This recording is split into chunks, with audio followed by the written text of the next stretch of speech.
All right, so I'm just going to wait a couple minutes to start. See if we get some more people.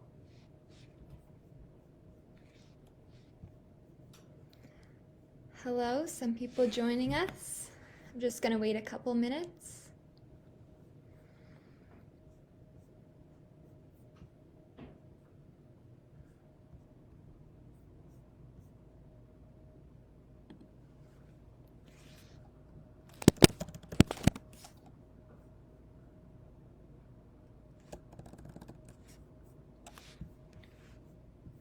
Hope everyone's doing well. We'll just start at maybe 7:03, give it another minute.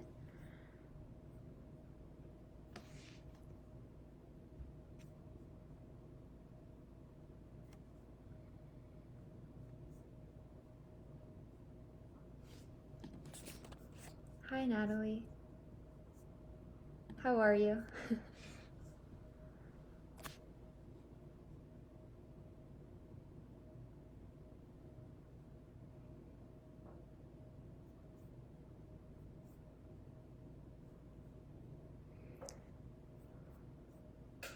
All right, 7:02, so I think I'll start now. Hi, I'll just introduce myself for anyone that wasn't here 2 weeks ago. And time really flies. 2 weeks went by so fast. Hi, Danielle. How are you? Hope you're doing well. So I'm Lindsay. I'm a first-year medical student at U Ottawa. I did my undergrad at Waterloo, and I'm from Belleville, Ontario, and I'm here to speak to you all about fall prevention. A couple weeks ago, I talked about stimulating your brain for sort of maintaining your cognitive function. And I was thinking at the end, if we have time, I wouldn't mind going over some riddles or something, just because I think that it was great that we did that 2 weeks ago, and it's so important to continue to do that too. That's how you'll see sort of the effects of it if you continue to stimulate your brain. So I thought that that would be sort of fun if we had time at the end. But not here to talk about that today. So fall prevention is definitely a really important thing to do throughout your life, because your risk of falling increases as you get older. Because when you're older, it's harder to walk and keep your balance. And also the effects of falling are more serious. So when you fall, you fall all the time as a kid, and it's you just bounce right back up. But as you get older, it gets harder to bounce back up. So it's good to just prevent it in the first place from happening. So that's why I'm here today. And I just wanted to give you some statistics. So overall, about 3 or 4 out of 10 of people over 65 fall each year. So it's pretty common. So again, it's good to try to prevent those from happening in the first place.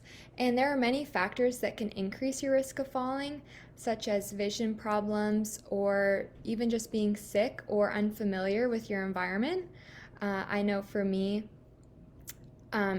even like if you're driving in an unfamiliar environment, it can definitely add challenges. So that's also another factor that can lead to falls. And so many of these sort of physical conditions and environments are modifiable, meaning that you can change them. So that's, for example, exercising, which is what we're talking about today. But I also wanted to briefly discuss other ways that you can reduce falls before we start. So one major way is just making your environment safer. So obviously that's not really an option in those sort of unfamiliar environments where you're just going to the grocery store. You can't really know then. However, in your home, you can make sort of adjustments to try to reduce your risk of falling in your home, such as furniture or loose rugs could do it. There's also other ways, for example, wearing different shoes, shoes that fit well, have good traction on the bottom, and again, you can stay active. And I actually found a document written by the CDC, which is American, but I thought we all have houses, so it's pretty transferable to here. And they gave some good options for, particularly even in different rooms of your house, different things that you can do to decrease the risk of falling.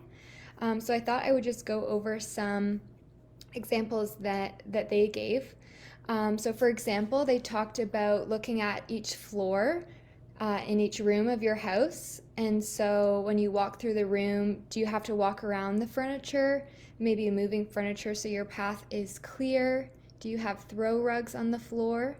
Removing the rugs or using tape or non slip backing so the rugs don't slip. Also, if there's any papers or books or shoes or magazines or really any sort of object on the floor, you may want to, pick those up so you're not falling over them, as well as wires and cords and things like that. And then they also talked about stairs. So, are some of the steps broken or uneven? Again, are there any objects on the stairs? Is there any sort of dark areas? Could you have better lighting over your stairway? Do you have only one light switch for your stairs? For example, it might be good to have one at the top and bottom. And then there's also, it goes through each room. So there's bathrooms. Is the tower or shower floor slippery? Because that could be a major sort of source of falls as you age. And different supports that you can put in the bathroom just to make it a bit safer. And then it goes through the bedroom, but similar things, just making sure that it's sort of well lit and there's no objects in your way. So those are sort of some options that I found that I thought were really good, just as easy things to do to try to make your home a bit safer. But again, obviously that's not going to help you in when you're not at home. So a bit limited, but I still think is a good place to start. But I'll get to the main topic, which is exercising for fall prevention. And many studies have actually found that exercising is one of the best ways to reduce the number of falls. And this not only includes starting exercising, but continuing to do it, which is something that I find personally to be the hardest part, if anyone else agrees with me. Having that sort of continuous exercise routine is always a bit challenging. But there are lots of different options for exercise that you can do. One interesting one that when I was reading about fall prevention, they said that Tai Chi was actually a really great way of preventing falls, just because it's sort of an activity that improves balance and strength, and it's definitely available or accessible to all because it's not really high impact or anything. So I think that that's a really good activity that you could do well into your 60s, 70s, if you're able to, just because it is sort of a lighter impact activity than some. And some other examples that they gave to reduce falls are things like strength training, dance, aerobic exercise, or even walking or swimming are really great ones. I used to work at a swim pool, and they always had different classes going on, and they always looked really fun. So those are also really great options if you live near a pool locally.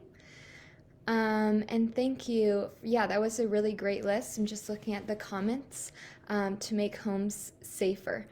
And yeah, Tai Chi. I've never personally done Tai Chi, but I sort of looked at videos of it, and it looks like a very fun sort of activity. Also sort of calming, which is always a sort of fun side effect to an activity. Any sort of relaxation is always good. And so there are many different exercises that you can do, and I think the best one to pick is what you'll enjoy the most and what will be most effective for you, because similar to how we talked about last week, There were so many good or not last week, but 2 weeks ago, there were so many good suggestions for different activities to do. And again, I think it's the same case. There's so many different activities, and it's really what's going to work best for you in the long run and what you think that you will continue to do for years to come. So if anybody has any ideas as to exercises that they have already done or would like to do that they think would improve strength and balance, then send them in the comments, or even ones that I've already mentioned that you think you would enjoy doing or already do. It'd be great to hear. Eccentrics. I don't know what that is. Yeah, if you have a description, that would be great. I've never heard of that. I'll have to look it up. But again, another great option. That's great to hear. Any other? I think swimming is really a great one. Type of stretching. Oh, maybe. Yeah, stretching is also really good to do. I think at any age, I should do that more as well. All right, so yeah, if you have any other ideas, yoga, yeah, send them in the chat. Those are all really great. And again, yoga has that great byproduct of being sort of relaxing, so I always like that. And another thing that you can sort of vary in terms of the exercise that you can do is doing it at home or in a group setting. A lot of community centers have different classes, so if you prefer to do it sort of as a social activity, then that's also an option, as well as even, walking with family or friends. So there's definitely a lot of variability in terms of how you can get that exercise in. And studies have found that combining balance training and resistance exercises are most effective, which is what Tai Chi does. So I guess that's sort of an explanation as to why that one seems to be mentioned quite often as good for fall prevention. And they also mentioned that exercise for at least 3 hours per week shows the greatest benefits. So it's always good to do it more often in any exercise that you do, and including fall prevention. And just so I can put some statistics behind what I'm saying, there was a large study I found that showed exercise alone decreased the rate of falls by 23% in older adults living in the community. And 23% may seem like sort of a small number, but if you're one of those 23%, then it could be a really great thing and could impact your life a lot to avoid just one fall. Just reading the chat, eccentrics is a full body workout that rapidly changes the shape of your body through a dynamic combination of strengthening and stretching. Develops a lean, strong, and flexible muscles, which with immediate changes to your posture. Yeah, that sounds like it would be really ideal for fall prevention, and really any exercise would do the trick. So that sounds really great. And cross-country skiing, yeah, I think that would be, again, really, really great. Any exercise and even getting outside too is also gonna help your mental health and all these other things. So yeah, cross-country skiing I think would be really great. So I thought I would now start a couple exercises that you can do. These are pretty basic exercises that are for fall prevention. It does sound like it would be great for fall prevention, yes. And they're I don't know what I'm trying to say. They're pretty simple, so you may feel that they're too easy now, but maybe in a few years or 10 years or 20 years, these might be good to implement just so you're able to continue to walk and go up the stairs and things like that. So I apologize if they're not quite at the level that the audience is at, but feel free to modify them as you wish. But I'll just go through them. Sorry, I'll just pull them up here. I don't have them all in my head.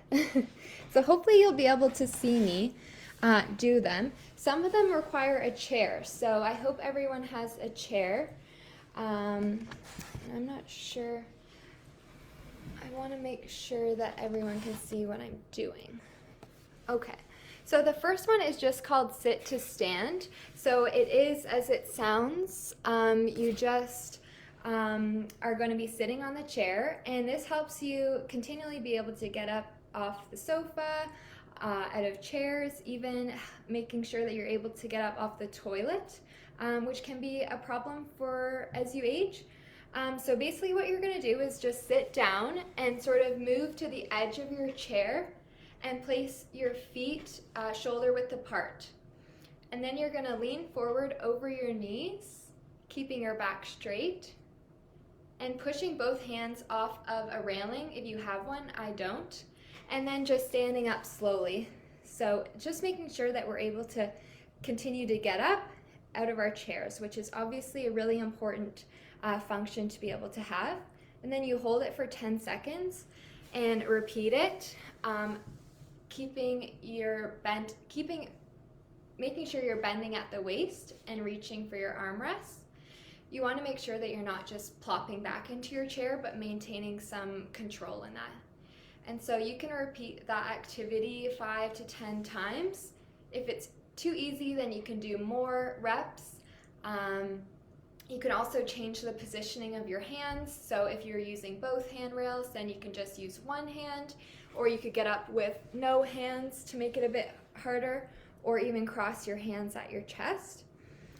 And if it was too hard, then you could sort of add some height to your chair, as well as just do fewer repetitions of that. So I said about 5, you could just do 1 or 2. So that's that one. And then we're also going to do a sort of heel-toe one. And this just helps you activate muscles needed to maintain your balance. So hopefully if anyone has any questions about that last exercise, then feel free to message. So for this one, you're going to want to be standing tall beside your chair. And you're going to put one foot in front of the other one in a straight line. So your toe is going to be touching the heel. And you're just going to look down at your feet to make sure they're lined up. So heel to toe, lining up your feet. And then you're going to want to put the center of your weight between your feet. And then you hold that for 10 seconds. So that's just making sure that we're able to have balance for those 10 seconds. And then you can repeat it on the other side with the other foot in front. You can't see my feet, so hopefully that's understandable. And if it's too easy, then you can take sort of weight off your hands. So if you started with your hands sort of supporting with the chair, you can take one finger off, your whole hand off, if you're able to do that. And then you can, if that's again too easy, then you can just try to hold it for longer, making sure that you're able to maintain your balance for that amount of time. And if it's too hard, then you don't have to have your feet like this, you can spread them out. And now for our next exercise, it's a knee extension. And this helps to strengthen the front of your knees, which are important for activities like walking upstairs or just walking in a straight line. So what you're going to do is make sure you get yourself to the back of your chair, so your back touching the back of your chair, and then you're going to straighten one of your legs. Can't really see what I'm doing, but just straightening your leg. Oh, I have holes in my socks. That's embarrassing. You're going to straighten your leg, and that will just help sort of strengthen the muscles in your knee. And you're going to do this 5 times on each side. And if you get stronger, you can also go 10 times or more reps. And you can also, even if you have it at home, you can add an ankle weight or something like that to add weight to that extension. All right, so the next one is heel lifts. So this helps to stabilize your ankles for walking using the stairs. And it also helps for reaching for things. So now you're going to use a stable chair and hold the chair with both of your hands.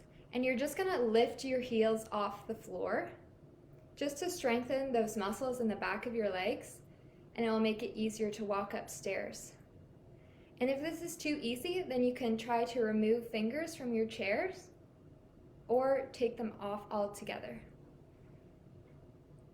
So you just go up on your toes and down. And you can repeat this 5 times.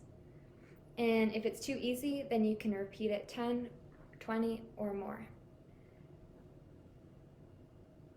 And if it's too hard, then you don't have to lift your heels all the way. You could go sort of halfway, but you just want to make sure that you're not leaning on your chair, that you're putting most of your weight on your body.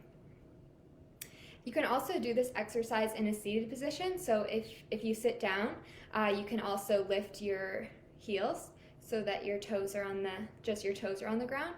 And you can do that from a seated position if that is too hard from a standing position.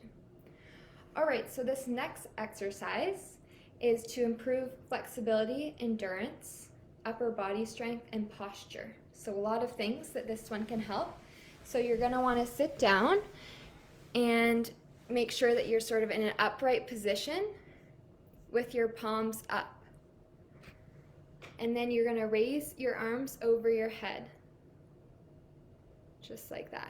So that's gonna improve upper body strength, improving your posture, making sure that your back is right against your chair. And you're gonna repeat this, hopefully up to 5 to 15 times. And you're just wanting to make sure that you're not feeling any pain. It shouldn't be causing any pain or anything. And if that's too hard, then just go up to however you're comfortable. So you don't have to go all the way up and touch your fingers, but just however much is comfortable. And again, similar to the heel one, you can also add weights on your wrist to make that harder. So the next exercise is going to help you maintain your balance when you're taking side steps. So in this one, you're going to use both hands, and you're just going to walk to the side to side, sort of like you're doing a shuffle in a straight line. And you do that 10 times in either direction. And if you're able to, you could do that more. And you could also go a bit wider with your feet. So you can take bigger steps if that's too easy. And again, this is just going to help you be able to move sideways as you age, which again is important. Although it doesn't seem like you sort of shuffle a lot in your day-to-day, it's just good to maintain that range of motion. And if it's too easy, then you don't even have to move. You could just stay and hold the chair while doing it if you need that extra support. But ideally, we can just do it without our hands. And you're wanting to make sure that you're maintaining a straight posture, not sort of leaning like this. Okay, so the next exercise is hopefully going to help walk and prevent tripping when walking. So you're going to stand up tall and look straight ahead, holding your hands on your chair. You can use one or both hands, and you're going to lift up your toes and then put them down. So it's similar to that one where we lifted up our heels, but now we're lifting up our toes and we're keeping our heels on the ground. And so we're wanting to make sure that we're not sort of rocking back and forth with this one, or we're not bending forward either, but we're just maintaining a straight posture and rocking back and forth. So our toes are coming off the ground and our heels are staying. And so if that's too easy, then you can again increase the number of repetitions that you're doing, or you can take some hands off the chair and try to do it without hands, hovering them over your chair, sort of lifting your toes off the ground, but trying not to rock. And again, similar to the heel one, similar to the one where we lifted our heels, you can do this one sitting down as well. All right, so the next exercise is going to help going up stairs. And so what you're going to do is you're going to stand tall with your left side, in my case, the right side, and you're going to keep your leg straight and bring it upwards. So I don't know if you can see me, but you can bring your leg upwards like this. And that will work right here in your leg, but you want to make sure you're not bending over like this, but just again trying to keep your posture straight. And you also don't want to lift your leg too high, so you just want to go to whatever's comfortable and try to do that 10 or so times. And if that's too easy, then again you can add weight to your ankle, and again increase the number of reps. And then you want to do that on both sides. And then the next one we're going to do is called a shoulder blade squeeze, and that one's to improve posture, which again is important for balance. So this one, they suggest doing it in front of a mirror, but that's not really necessary, but you can do that in a seated position. And what you're going to do is put your palms out and your elbows at 90 degrees. And then you're just going to bring your elbows back and squeeze your shoulder blades together like this. And you can feel it in sort of the muscles in your upper back. And then you're going to hold that for 2 or 3 seconds. And then you're going to relax your arms. And you want to avoid sort of rounding your shoulders like this. You want to make sure you're keeping sort of a relaxed posture while you're doing that. And again, you can increase the number of repetitions you do as you feel like your back gets a bit stronger. And we want to make sure that these exercises are a bit challenging, but also not too challenging. So there's sort of a happy medium. So increasing the number of reps till you feel like you're sort of gaining strength, but you never want to do so much that you injure yourself. So it's just a good balance. So that's all the exercises that I have for today. Hopefully those weren't too easy, but if they were, then you don't have to do them right now. It's just good to be active as much as you can, but maybe just trying to remember them as you age more and maybe things get a bit harder to do, even just everyday activities, then these might be things that would be good to incorporate into your routine. So are there any questions with any of those?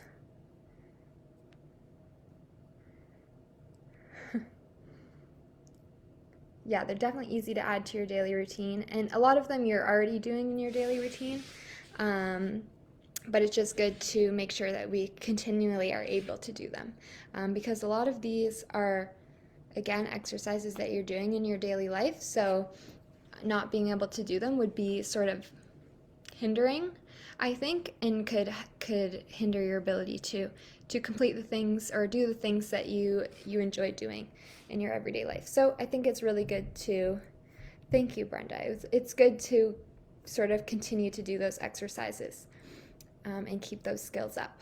So I was wondering if anyone wanted to do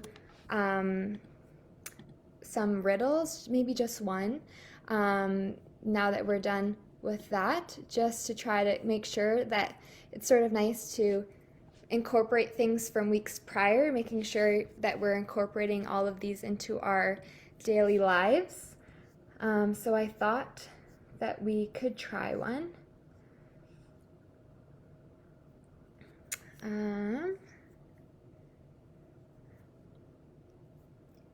If people are okay with that, I'm just going to try to get one that's good.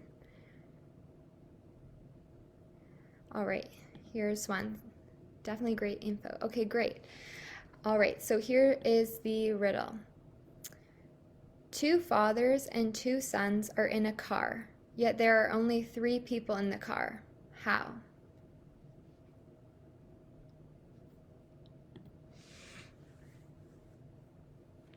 And I'll repeat that one. 2 fathers and 2 sons are in a car, Yet there are only 3 people in the car. How?